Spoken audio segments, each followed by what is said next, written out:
Havendo número legal, declaro aberta a 79ª sessão judiciária ordinária do TRE do Amapá, a ser realizada na modalidade híbrida, e submeto à apreciação da Corte a ata da sessão anterior, perguntando se há algum óbice à aprovação. Não havendo, está aprovada a unanimidade. Em julgamento, prestação, o número 1 da pauta, prestação de contas eleitorais, número 060936, de 2022, origem Macapá, relatora juíza Paula Santos, interessado Marcelo Moraes dos Santos, e atuarão como vogais juízes e juízas Rivaldo Valente, Carlos Torque, Anselmo Gonçalves, Tina Souza, Carlos Fernando e Carmo Antônio. Vossa Excelência está com a palavra. Excelentíssimo senhor presidente, eminentes pares, doutor Procuradora Regional Eleitoral, boa tarde. Cuido dos autos de prestação de contas de campanha de Marcelo Moraes dos Santos, candidato ao cargo de deputado federal nas eleições de 2022. As contas foram julgadas aprovadas pelo acórdão do TRE Amapá, número 7859. O Ministério Público Eleitoral interpôs recurso especial, sustentando ofensa ao artigo 37 da Constituição, aos artigos 35, 44 e 60 da Resolução do TSE número 23.607 de 2019, pontuou que foram aceitos documentos genéricos que não comprovam efetivamente os gastos informados e que é possível a exigência de documentação comprobatória adicional para verificar a efetiva prestação das atividades contratadas. Decisão do presidente deste colegiado negou seguimento ao recurso e, em sede de agravo, os autos foram remetidos ao Tribunal Superior Eleitoral, que deu parcial provimento ao recurso especial para determinar o retorno dos autos à origem, a fim de que sejam analisados os fundamentos recursais, sem a limitação consistente na premissa de que o processo de prestação de contas seria limitado a uma análise meramente formal dos documentos apresentados. É o relatório. Senhora Procuradora. Excelentíssimo senhor presidente, o Ministério Público Eleitoral apresentou memoriais em que reitera os termos do parecer primeiro ofertado nos autos no primeiro julgamento, pela desaprovação das contas. Então, nessa oportunidade, vou apenas reiterar os termos do parecer. Pode prosseguir, a relatora. Obrigada, presidente. Então, conforme relatado, houve a determinação da Corte Superior do retorno desses autos ao colegiado para uma nova análise dos fundamentos recursais, sem a limitação consistente na premissa de que o processo de prestação de contas se resumiria a uma análise meramente formal dos documentos apresentados. De início, é necessário esclarecer que o Ministério Público Eleitoral reputou antieconômicas as despesas com a contratação de advogado, além de sustentar que não houve a devida comprovação das despesas e a análise do caráter antieconômico. Sustentou ainda a ausência de efetiva comprovação dos gastos com material gráfico, porquanto somente foram apresentadas notas fiscais, documentos que seriam insuficientes para atestar a regularidade da despesa. Ocorre que o acordo do TRE Amapá, o 7859 de 2023, ao contrário do que sustenta o órgão ministerial, ele não inadmitiu a possibilidade de analisar a prestação de contas de campanha à luz dos princípios constitucionais, de verificar a economicidade do emprego dos recursos públicos pelos candidatos, e também não se resumiu a uma análise formal da documentação apresentada. O fundamento sobre o qual reside a decisão combatida é o de que, conquanto seja plenamente possível a aplicação de tais pressupostos no cotejo de contas eleitorais, na espécie, no que tange a suposta irregularidade do montante despendido com serviços advocatícios, não se vislumbrou qualquer inconsistência que justificasse a desaprovação das contas com fulcro nos argumentos trazidos pelo Ministério Público Eleitoral. Isso porque, acerca de gastos com advogados, o que se extrai da norma aplicável é a completa ausência de qualquer limitador de valores a serem destinados para essa despesa específica, de modo que não poderia o julgador, sob pena de usurpar a competência do Poder Legislativo, fazê-lo. Então, nesse sentido, no que tange a essa espécie de despesa, a resolução do TSE, a 23.607 de 2019, ela dispõe claramente sobre isso, quando no seu artigo 4º, parágrafo 5º, ela trata da matéria especificamente, assim relatando os gastos advocatícios e de contabilidade referentes à consultoria, assessoria e honorários relacionados à prestação de serviços em campanhas eleitorais e em favor destas, bem como em processo judicial decorrente de defesa de interesse de candidata ou candidato ou partido político, não estão sujeitos a limites de gastos ou a limites que possam impor dificuldade ao exercício da ampla defesa. Portanto, verifica-se que o legislador ele optou por não impor obrigação no sentido de restringir o candidato a firmar uma contratação de serviços advocatícios limitada, segundo parâmetros observados pela média dos demais candidatos, ou pelo valor praticado pelo mercado local. Dito de outra forma, não existe qualquer previsão legal que limite o valor a ser dispendido pelos candidatos com serviços advocatícios e de contabilidade. Nesse sentido, não se aplicou uma análise meramente formal, mas tão somente não se admitiu impor qualquer restrição acerca de valor diante da inexistência de norma cogente que o faça.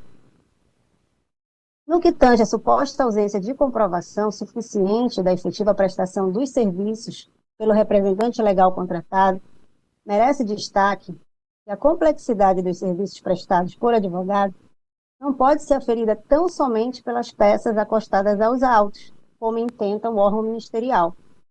Isso porque o trabalho desempenhado pelo causídico não se resume ao que se apresenta no bojo do processo de prestação de contas, sendo certo que consultas, reuniões, pesquisas, diligências são realizadas pelos profissionais contratados durante todo o período de campanha, e não raras às vezes após o término do pleito.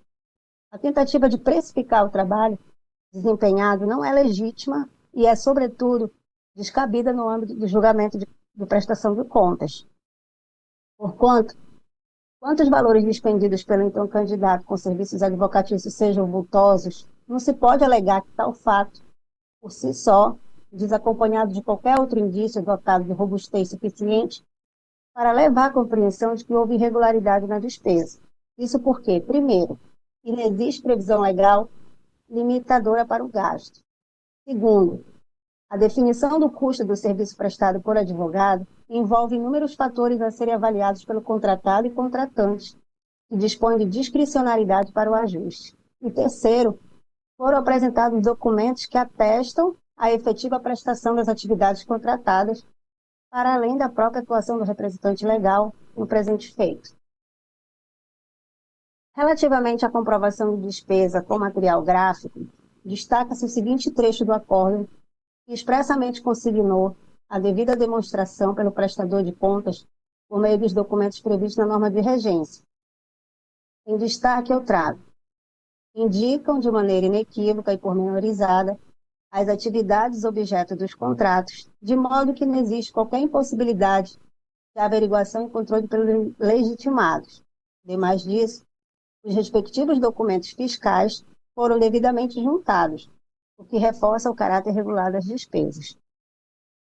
Então, ante ao exposto, excelências, eu reitero, em todos os termos, o voto anteriormente prolatado, mantenho a aprovação das contas de Marcelo Moraes dos Santos. É o voto. Juiz Rivaldo Valente. Senhor presidente, eminentes pares, doutora procuradora regional. Senhor presidente, a presença de um profissional qualificado para assessorar tecnicamente o candidato durante um processo de prestação de conta ou em eventuais questões eleitorais é fundamental para garantir a regularidade da campanha, bem como para prevenir possíveis irregularidades que possam comprometer o resultado do pleito ou ensejar sanções futuras ao candidato. Além disso, o TSE reconhece a importância do acompanhamento jurídico especializado, uma vez que a legislação eleitoral é complexa e requer interpretações e aplicação cuidadosa. A ausência de assistência jurídica poderia resultar em falhas formais na prestação de conta, a campanha do candidato, comprometendo a regularidade da sua participação e prejudicando a transparência e legalidades exigidas. Portanto, a despesa com advogado não pode ser classificada como antieconômica, mas sim como necessária e inerente ao processo eleitoral, uma vez que contribui para a correta observância das normas eleitorais, assegurando a lisura e a segurança jurídica de todo o processo eleitoral. Diante disso, senhor presidente, como muito bem fundamentado pela eminente relatora, eu vou acompanhar integralmente seu voto, uma vez que atende à exigência determinada pelo Tribunal Superior Eleitoral quando determinou o retorno dos autos a esta Corte. É como eu voto. Juiz Carlos Torque. Eminente presidente, boa tarde a Vossa Excelência, a todas e todos aqui presentes que nos acompanham. Eu vou fazer algumas reflexões necessárias à conclusão do meu voto. Primeiro, que é naturalmente imprescindível, mediante o Fundo Especial de Campanha e a existência do fundo partidário, em outras palavras, financiamento público de campanha, e atuem dois profissionais habitualmente, seja e especialmente na prestação de contas, que é o caso em comenta em análise do deputado federal, o contador e o advogado. A imprescindibilidade desses serviços garante que essas contas sejam efetivamente prestadas e de acordo com a legislação vigente. A exigência de uma escrituração contábil correta, coerente, transparente, mas de acordo com a legislação vigente, especialmente para aquelas verbas do financiamento público, o Fundo Especial de Campanha e o Fundo Partidário. Tenho compreendido que a contratação de serviços advocatícios, quando não são utilizadas essas verbas para pagamento, claro, o candidato ou a candidata pode fazer uso da verba privada e assim pagar a valores diferenciados que entender cabíveis o advogado ou o contador.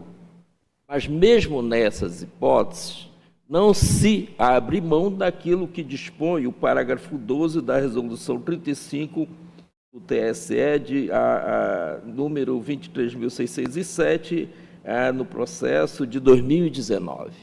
Precisa haver a descrição dos serviços e, muito especialmente, quando se trata do uso de verba pública de campanha, como é o caso em apreço.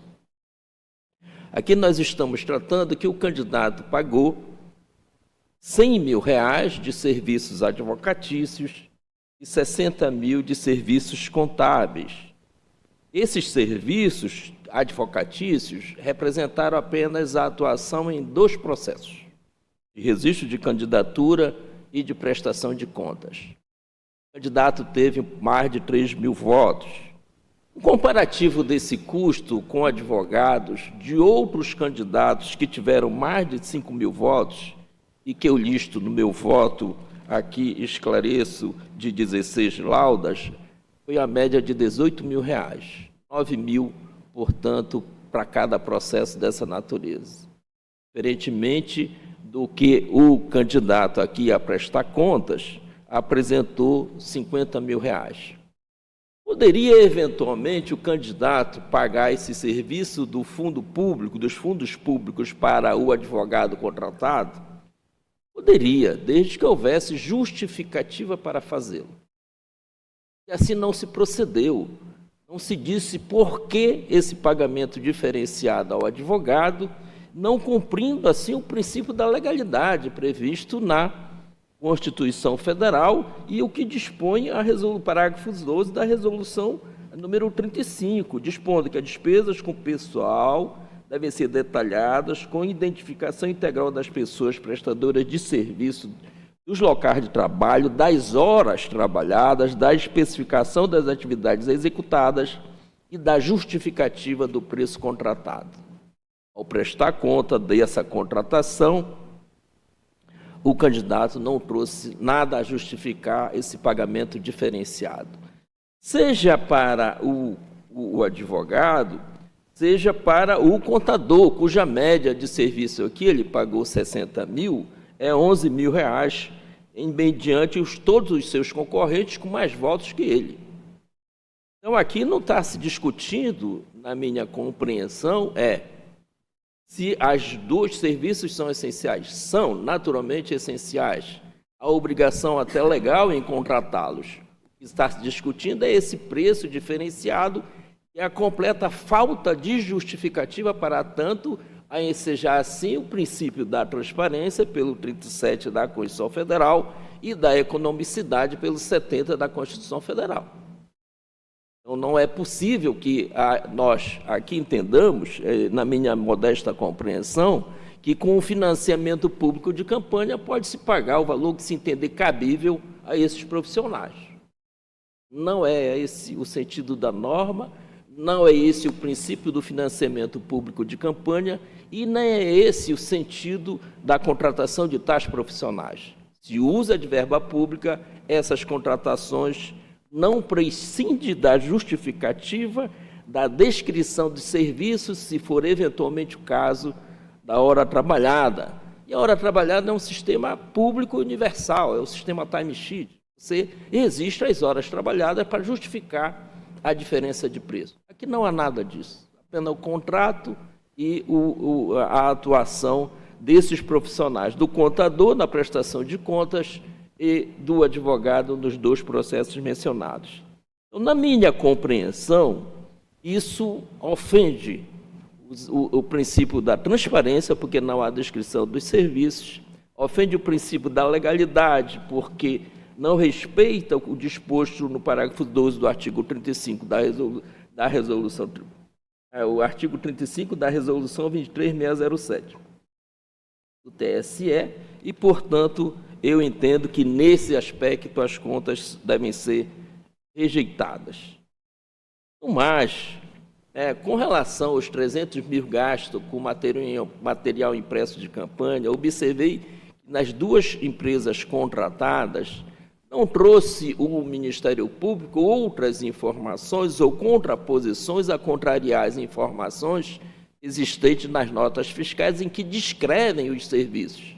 Escreve o material empregado e a quantidade impressa. Não há outra informação a contrapor que tal serviço não tenha sido executado. E o volume de votos do candidato, mais de 3 mil votos, eu entendo que justifica esse volume de impressos utilizado e, naturalmente, o preço pago. Em que pese haver a informação, mas não se apresenta justificado o valor diferencial para o advogado aqui e muito menos para o contador.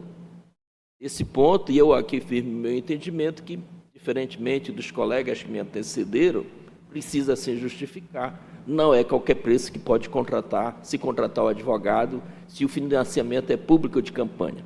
Esclareço ainda aos colegas que a matéria foi objeto de debate na OAB, no evento que participei semana retrasada, em que o advogado, lá inclusive o doutor Flávio, que esteve conosco aqui nessa semana ainda, teve o mesmo entendimento que o nosso.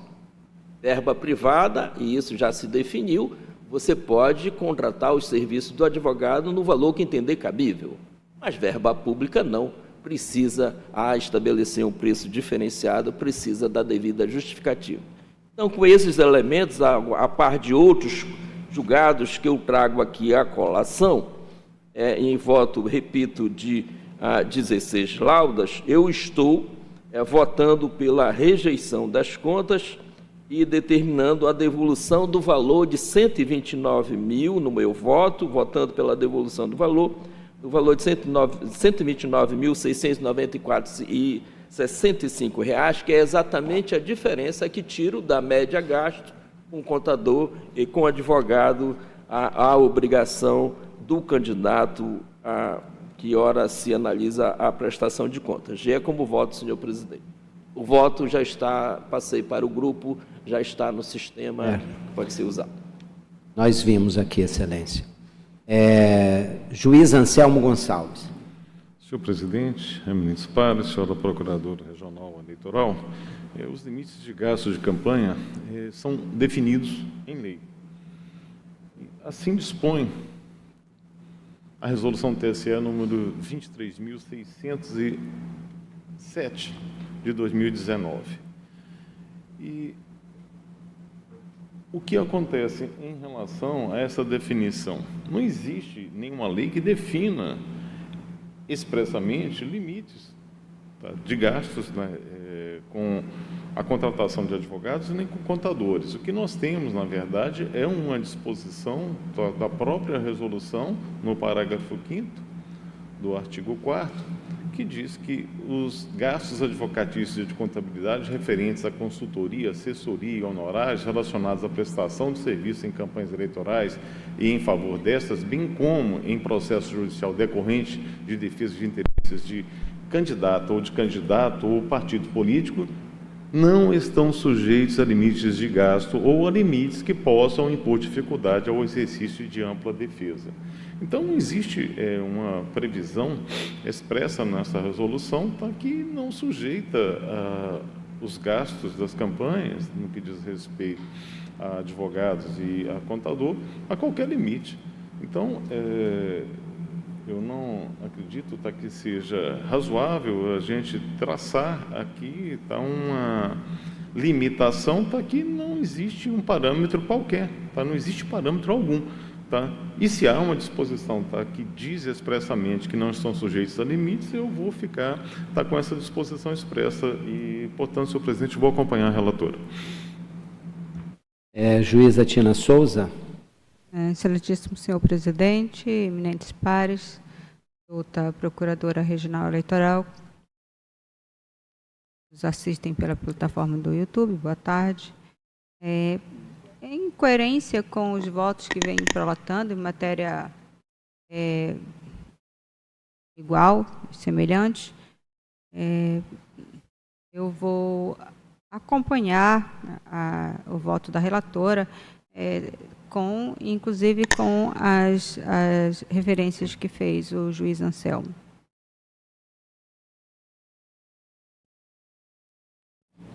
Ok. Luiz Carlos Fernando. Excelentíssimo senhor presidente, eminentes pares, a procuradora, realmente me incomoda um pouco essa falta de parâmetros para estabelecer um controle maior com relação a esses gastos, já que, como bem ressaltou o desembargador Torque, elas são feitas com recursos públicos e que tem uma finalidade muito nobre, que é promover o sistema republicano. Mas também não consigo me ficar suficientemente convencido de que o parâmetro utilizado pelo desembargador Torque tenha um respaldo normativo suficiente para sustentá-lo, que é utilizar a média dos gastos dos outros candidatos. Eu não tenho como seguir nessa direção. Então, em razão disso, eu vou acompanhar a relatora neste caso. Eu só queria confirmar, porque, pelo que eu percebi, isso foi abordado pelo voto do desembargador Carlos Torque, e eu não percebi, eu estou falando isso porque a ilustre procuradora fez uma ressalva. São dois aspectos que foram impugnados, e acredito que a relatora tenha abordado os dois. O primeiro deles é o pagamento de honorários, tanto ao contador quanto ao advogado, mas também a questão dos gastos com a mídia, com a propaganda eleitoral. Foram ambos abordados, doutora Paola, no seu voto? Sim, excelência, os dois foram abordados e eu trouxe, inclusive, trecho do voto que trata sobre a questão desses gastos e o que a Corte decidiu, à época, no primeiro julgamento, sobre a adequação de todas as informações contidas na nota fiscal apresentada. Ok, tá certo. É o seguinte, diante das considerações feitas pelo juiz Carlos Torque, eu vou pedir vista e vou pedir a inclusão na próxima sessão, que eu quero refletir um pouco mais sobre as considerações dele. Embora realmente, aparentemente, a nossa legislação não estabeleceu limites, mas, ainda que não seja o critério estabelecido pelo juiz Carlos Storck, eu penso, e nós já havíamos discutido muitas vezes sobre isso, tanto é que no início eu tinha um posicionamento contrário, aí me dobrei à colegialidade, mas eu penso que já está na hora desse tribunal dar algumas diretrizes, sinalizar com alguns critérios, porque se nós continuarmos dizendo que não há critério legal, a gente corre o risco de, em qualquer momento, um candidato, por exemplo, investir tudo no pagamento de honorários de um e de outro, e a gente considerar que isso é normal e é regular e não fere nenhum dos princípios constitucionais estabelecidos. Então, eu vou refletir nesse final de semana e trago o meu voto. Nós temos sessão na segunda-feira, tá? Então, a decisão é a seguinte: o Tribunal Regional Eleitoral do Amapá, após o voto da juíza relatora aprovando a prestação de contas, acompanhada pelo juiz Rivaldo Valente, Anselmo Gonçalves, da juíza Tina Souza e do juiz Carlos Fernando, e do voto do juiz Carlos Storck, que as desaprovou, pediu vista o juiz Carmo Antônio. E já estou pedindo a inclusão na próxima sessão. O número 2, recurso eleitoral na ação de impugnação do registro de candidatura 0600-319, de relatoria da juíza Tina Souza, ele é de Macapá, o recorrente é o Ministério Público Eleitoral e recorrido é José Luiz Nogueira de Souza. Atuarão como vogais Carlos Fernando, Paola Santos, Carlos Storck, Anselmo Gonçalves, Carmo Antônio. O juiz Rivaldo Valente declarou-se impedido, então a juíza Tina Souza está com a palavra. Obrigada, Excelência. Eminentes pares, doutora Procuradora Regional Eleitoral, trata-se de recurso eleitoral interposto pelo Ministério Público oficiante perante a 10ª Zona Eleitoral contra a sentença que julgou improcedente a ação de impugnação de registro de candidatura por este movida e deferiu o registro da candidatura de José Luiz Nogueira de Souza, candidato ao cargo de vereador no município de Macapá, pela Federação Brasil da Esperança nas eleições de 2024. Em suas razões recursais, alega o recorrente, em síntese, que o recorrido encontrar-se-ia inelegível, haja vista que teria condenações pela prática dos crimes previstos no artigo 302 do Código de Trânsito Brasileiro e nos artigos 312-A e 322 do Código Penal, o que ensejaria a atração da inelegibilidade prevista no parágrafo do artigo 1º, inciso 1º, a linha E, da Lei Complementar 64, de 1990. Sustenta que, em que pese a última pena imposta já ter sido cumprida em 23 de janeiro de 2023, extinta a execução, não houve o transcorrimento do prazo de 8 anos subsequentes ao que persistiria a inelegibilidade. Pontua que o recorrido foi condenado por cometer homicídio no trânsito e que responde por crime de improbidade administrativa, entre outros crimes, os quais ainda tenham sido desconstituídos, não se coadunam com a moralidade administrativa, moral e ética para ocupar um cargo eletivo, sem que se constitua risco para o interesse coletivo. Ao final, requer o provimento do recurso para reformar a sentença que deferiu o pedido de registro de candidatura de José Luiz Nogueira de Souza. Em contrarrazões, aponta o recorrido que os fundamentos do recurso se baseiam em suposta condenação pela prática dos crimes e condenações nos processos 20146 de 2018, 1627 de 2005 e 3222 de 2018. Afirma que, em relação ao processo 20146 de 2018,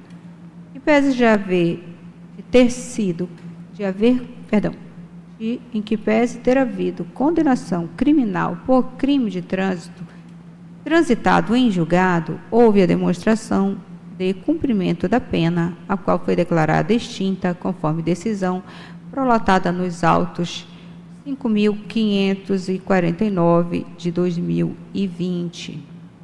Aduz que, no tocante ao processo 1627 de 2005, cuja execução da pena da-se-ia nos autos 3222 de 2018, já se encontra a ASE 337 na situação inativo devido à decisão no bojo do habeas corpus 224114 da lavra do ministro Dias Toffoli, que desconstituiu o trânsito em julgado da ação penal. Assevera que, não havendo condenação criminal em crimes praticados contra a administração, não há se falar em inelegibilidade. Por fim, requer o desprovimento do recurso para manter a sentença que deferiu o seu registro de candidatura in totum. Instado a manifestar-se, a Procuradoria Regional Eleitoral opina pelo conhecimento e, no mérito, pelo não provimento do recurso, ante a ausência de causas de inelegibilidade que obstem o registro de candidatura. Redistribuídos os autos a esta relatoria, por impedimento do relator originário, é o relatório. Senhora Procuradora. Reitero os termos do parecer, senhor. Prosseguir, Excelência. A sentença foi publicada no mural eletrônico em 30 de 8 de 2024, logo tempestivo, presente recurso, posto que protocolado em 2 de 9 de 2024. Presentes os requisitos extrínsecos e intrínsecos, merece o presente recurso conhecimento. Alguma objeção ao conhecimento? Conhecida a unanimidade. Conforme relatado, insurge-se o recorrente contra a sentença que julgou improcedente a ação de impugnação de registro de candidatura, por este movida, e deferiu o registro da candidatura de José Luiz Nogueira de Souza, candidato ao cargo de vereador no município de Macapá, pela Federação Brasil Esperança, nas eleições de 2024, alegando recair contra o recorrido a inelegibilidade prevista no artigo 1º, inciso 1, a linha E da Lei Complementar 64, 1990. Ocorre que, compulsão dos autos das condenações anotadas no cadastro eleitoral, comunicadas à zona eleitoral a qual se vincula, mediante Infodip, os quais foram trazidas a conhecimento pelo recorrente ao juiz eleitoral, observa-se que as condenações pela prática dos crimes contra os artigos 313-A, crime de inserção de dados falsos, e 312, peculato, do Código Penal, e que seriam, em tese, capazes de impingir ao recorrente a inelegibilidade, capitulada no artigo 1º, inciso 1, a linha E, 1 da Lei Complementar 64/90, imposta nos autos 1627, foram desconstituídas, de 2005, foram desconstituídas por ordem do Supremo Tribunal Federal no habeas corpus 224.144. Eu peço perdão, é porque às vezes tem aqueles zeros na frente, né? Cujo ID é o 5190.570. Neste aspecto, cumpre registrar que não cabe à Justiça Eleitoral decidir sobre eventual acerto ou desacerto de decisões proferidas por outros órgãos do Judiciário que configurem causa de inelegibilidade a teor da súmula do TSE número 41. No que tange à condenação pelo crime de homicídio culposo, no trânsito em julgado do artigo 302 do Código de Trânsito Brasileiro, cuja pena foi declarada extinta, conforme decisão nos autos da execução da pena, número 5190.559 de 2020, é o número do processo, anota-se que no parágrafo 4º do artigo 1º da Lei Complementar 64/90, prescreve que a, abro aspas, inelegibilidade prevista na linha E do inciso 1º deste artigo não se aplica aos crimes culposos e àqueles definidos em lei como de menor potencial ofensivo, nem os crimes de ação penal privada, fecho aspas. razão pela qual não se há a falar na incidência de inelegibilidade descrita no parágrafo 1º, inciso 1º, a linha E, número 9, por incidir na espécie tal excludente. Assim, inexistindo condenação criminal atual que implique na suspensão dos direitos políticos do recorrente, por pendente a extinção da pena, ou que, ainda que com pena declarada extinta, seja causadora de uma das inelegibilidades previstas no artigo 1º, inciso 1º da Lei Complementar 64/90, não merecedora de reparos a sentença cor.